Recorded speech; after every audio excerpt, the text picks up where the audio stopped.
comme l'un des plus grands scientifiques de l'histoire, a d'abord observé que la pomme qui se détachait de l'arbre tombait au sol. Église biblique baptiste de Pradine. www.église-baptiste-cahors.org. Pasteur Albert Marino. Page 2 de 7. 429. L'évolution. Science ou croyance. Pour tenter de trouver une explication plausible à ce phénomène naturel, Newton a émis l'hypothèse que le fruit tombait au sol parce qu'il était attiré par une force qu'il a appelée attraction terrestre. Vérification de l'hypothèse. L'expérimentation dans ce cas-ci s'est résumée à vérifier plusieurs fois si la pomme qui se détachait de l'arbre tombait toujours au sol.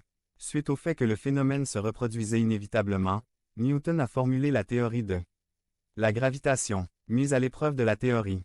Cette théorie n'a jamais été infirmée, mais plutôt confirmée jusqu'à ce jour.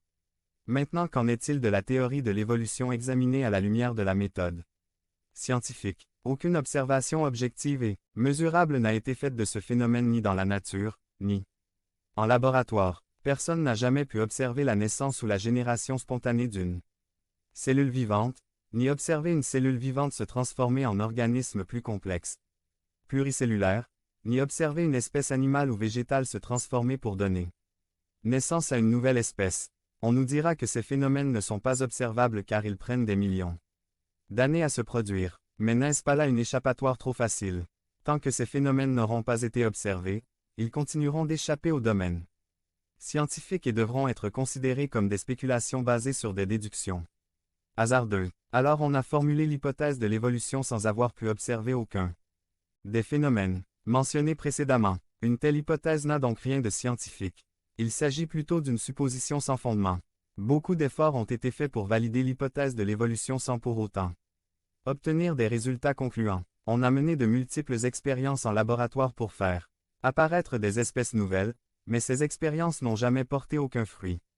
Par exemple, les efforts échelonnés sur une période d'environ 50 ans pour faire apparaître une espèce nouvelle à partir d'une mouche Drosophile image 3 n'ont donné aucun résultat. Tout ce qu'on a réussi à faire en soumettant les œufs de ces mouches à divers agents mutagènes est de produire des insectes diminués mouches difformes ou dépourvus de certains organes tels que les ailes, les yeux, etc. En fait, c'est à tort qu'on a donné à l'idée de l'évolution le nom de théorie. Selon les étapes de la méthode scientifique, l'évolution n'a jamais atteint le stade de théorie scientifique. Il est même erroné de parler d'hypothèse scientifique car, comme nous l'avons vu, une telle hypothèse doit être basée sur des observations mesurables. Étant donné que l'hypothèse de l'évolution n'est pas vérifiable, on ne peut pas parler de mise à l'épreuve de cette théorie. Comme on vient de le voir, la théorie de l'évolution